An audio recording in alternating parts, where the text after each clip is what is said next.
Sometimes real life is way more horrific than a horror movie. When I read the story I'm about to tell you, I was like, is this real? This sounds like it was ripped straight out of a nightmare. I can't imagine having this happen to me. And to think people actually had this happen. Wow. So if you're faint of heart, this is your last chance to back out.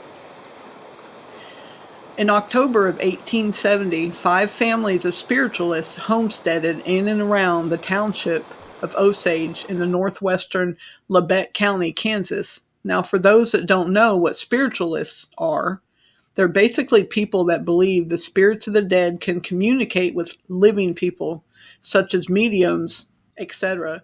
One of these families was a man named John Bender and what was presumed to be his son, John Bender Jr. They registered 160 acres of land located adjacent to the Great Osage Trail, which was the only open road for traveling further west. Soon, two more people arrived at the homestead, and they went under the names of Elvira and Kate. They came in the fall of 1871. The Benders divided their cabin into two rooms with a canvas wagon cover. They used the smaller room at the rear for living quarters and the front room as a general store, which they sold dry goods at first. They had a crudely drawn, misspelled sign reading grocery, spelled Grocry, which indicated a lack of familiarity with English or lack of education. Either way, the front section also contained the kitchen and the dining table, which is where travelers could stop for a meal or spend the night. Elvira and Kate also planted a 2-acre vegetable garden and an apple orchard north of the cabin. John Bender Sr. was around 60 years old and spoke little English. The English he did speak was guttural and hard to understand, according to the May 23, 1873 edition of the Emporia News.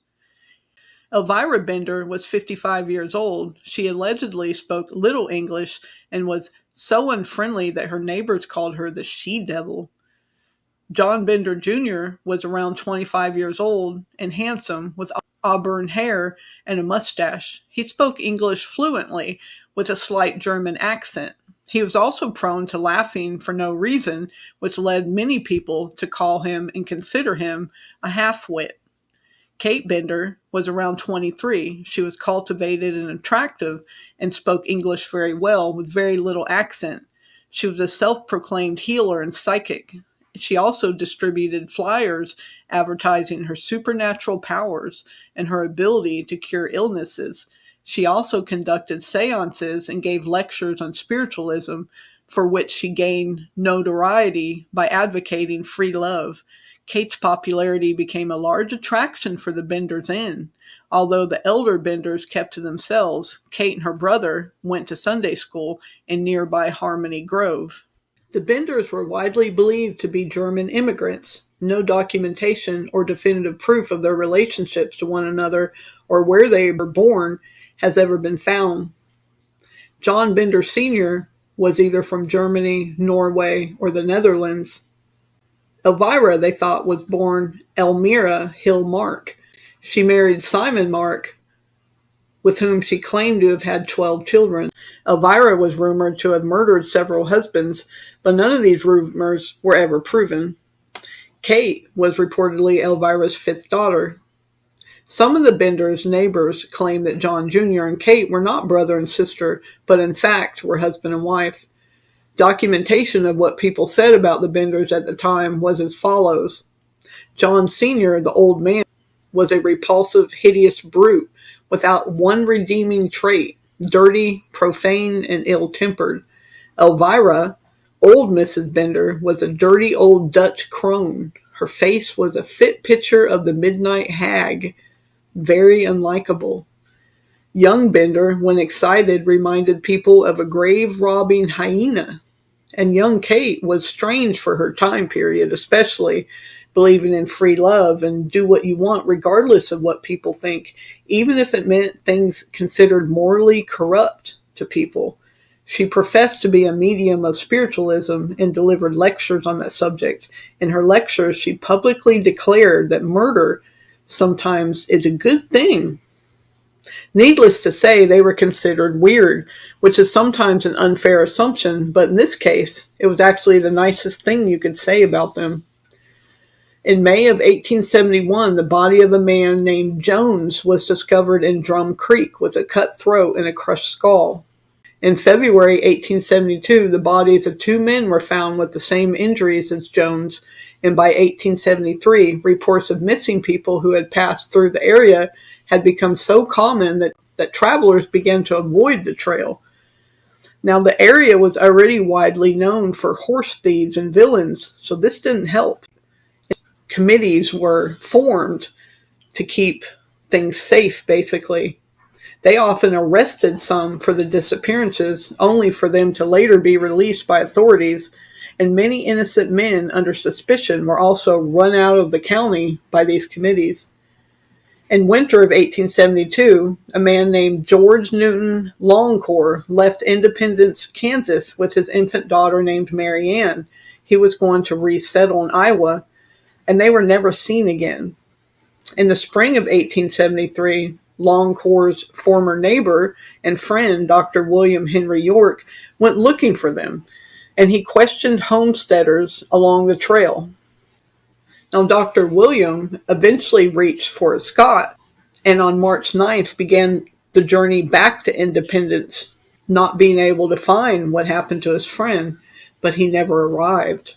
Now, Dr. York had two brothers, Ed York, who lived in Fort Scott, and Colonel Alexander York, who was a Civil War veteran, lawyer, and member of the Kansas State Senate from Independence. Both knew of William's travel plans, and when he failed to return, began a search for the missing doctor. Colonel York, leading a company of some 50 men, questioned every traveler he came across on the trail and visited every single homestead in the area. On March 28, 1873, Colonel York arrived at the Bender's Inn, explaining that his brother had gone missing and asking if they had seen him. They admitted Dr. York had stayed with them and suggested the possibility that he had run into trouble with Indians. Colonel York agreed that this was very possible, and he remained for dinner. On April 3rd, Colonel York returned to the inn with armed men after learning that a woman had fled the inn after Elvira Bender had threatened her with knives. Elvira allegedly could not understand English, while the young Benders denied this claim. When Elvira heard the claim, she became enraged, saying the woman was a witch who had cursed her coffee and ordered the men to leave her house, revealing for the first time that her sense of the English language was much better than she let on. Before York left, Kate asked him to return alone the following Friday night and that she would use her clairvoyant abilities to help him find his brother. The men with York were convinced that the Benders and the neighboring family, the Roaches, were guilty. They wanted to hang them all right then, but Colonel York insisted they needed to find evidence. 3 days after they had a township meeting to decide how to handle this situation, Billy Toll was driving cattle past the Bender property when he noticed that the inn looked abandoned and the farm animals were unfed. He reported this fact to the township trustee. The township trustee called for volunteers, and several hundred turned out to form a search party, and that included Colonel York. When the party arrived at the inn, they found the cabin empty of food, clothing, and all the possessions of the Benders. But a bad odor was noticed and traced to a trap door underneath a bed that was nailed shut. After opening the trap, the party found clotted blood on the floor of the empty room underneath. They broke up the stone slab floor with sledgehammers, but no bodies were found. They determined that the smell was from the blood that had soaked into the soil underneath. The men then physically lifted the cabin and moved it to the side to dig under it, but they still found no bodies. They then probed the ground around the cabin with a metal rod, especially in the disturbed soil of the vegetable garden in the orchard, where Dr. York's body was found later that evening. He was buried face down with his feet barely below the surface.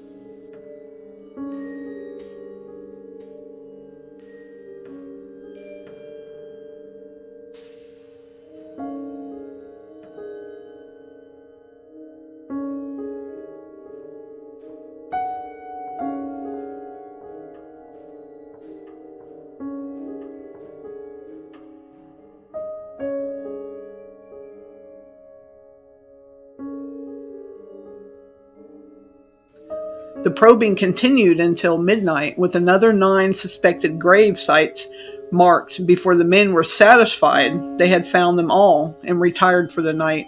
The next morning, another 8 bodies were found in 7 of the 9 suspected graves, while 1 was found in the well, along with several body parts. All but 1 had their heads bashed with a hammer and their throats cut.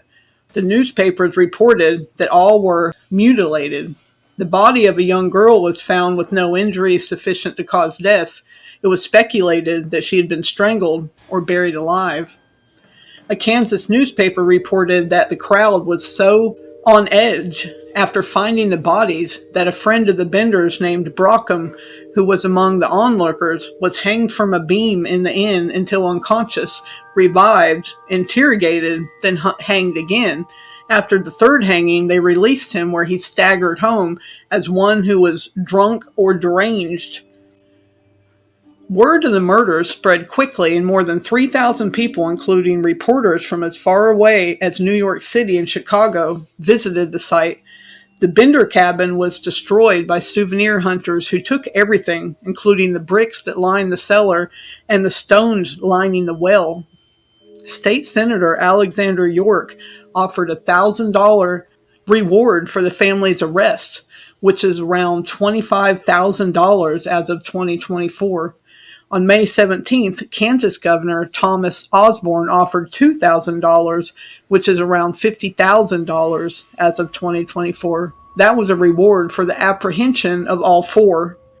It was thought, after investigating, that when a guest stayed at the Bender's Bed and Breakfast Inn, the host would give the guests a seat of honor at the table that was positioned over a trap door into the cellar, with the victim's back to the curtain. Kate would distract the guests, while John Bender or his son came from behind the curtain and struck the guests on the side of the skull with a hammer. One of the women would cut the victim's throat to ensure death, and the body was then dropped through the trap door. Once in the cellar, the body would be stripped and later buried somewhere on the property, often in the orchard. Although some of the victims were wealthy, others had very little value, so it was kind of thought that the Benders had killed them simply for the thrill of it. Testimony from people who had stayed at the Benders Inn and managed to escape before they could be killed seemed to support what they thought the execution method of the Benders were. The Bender family also sold the stolen goods such as horses, saddles, cloth, and other possessions under the guise that people who had spent the night were unable to pay, so they would pay with goods. More than a dozen bullet holes were found in the roof and the sides of the cabin. The media speculated that some of the victims had attempted to fight back after being hit with the hammer. Detectives following wagon tracks discovered the Bender's wagon abandoned with a starving team of horses, with one of the mares lame, just outside the city limits of Thayer, 12 miles north of the inn. It was confirmed that the family had headed towards Texas, and then went to what was called outlaw country. One detective later claimed that he had traced the pair to the border, where he had found John Jr. had died of a ruptured organ of some sort. The elder Bender continued north to Kansas City, where it is believed they purchased tickets for St. Louis, Missouri. Several groups of vigilantes were formed to search for the Benders. Many stories say that the vigilante group caught the Benders and shot all of them, except Kate, who they burned alive. Another group claimed they had caught the Benders and lynched them before throwing their bodies into the river. Yet another claimed to have killed the Benders during a gunfight and buried their bodies on a prairie. No one ever claimed the $3,000 reward, which was now up for grabs. The story of the Benders' escape spread, and the search continued on and off for the next 50 years. Many people along the way were accused or confessed, but nothing was ever for sure. We do not know if the Benders ever paid any penalty, at least in this life, but they are thought to have killed at least 20 people by the body and body parts that they found. The search in the cabin resulted in the recovery of 3 hammers, a shoe hammer, a claw hammer, and a sledgehammer that appeared to match indentations in some of the skulls. These hammers were given to the Bender Museum in 1967 by the son of Leroy Dick, an Osage Township trustee who headed the search for the Bender property. The hammers were displayed at the Bender Museum in Cherryvale, Kansas from 1967 to 1978, when the site was acquired for a fire station.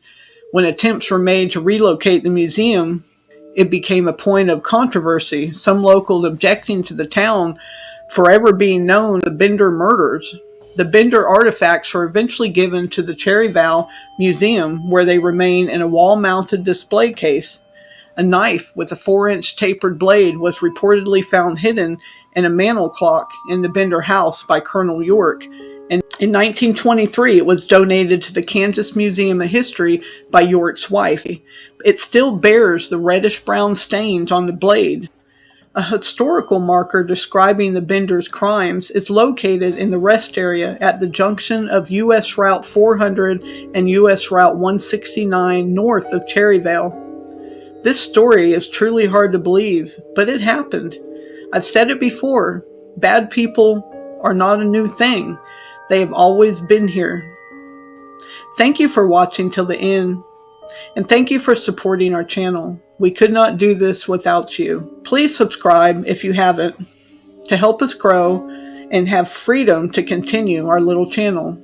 We'll see you next time on the Hillbilly Files.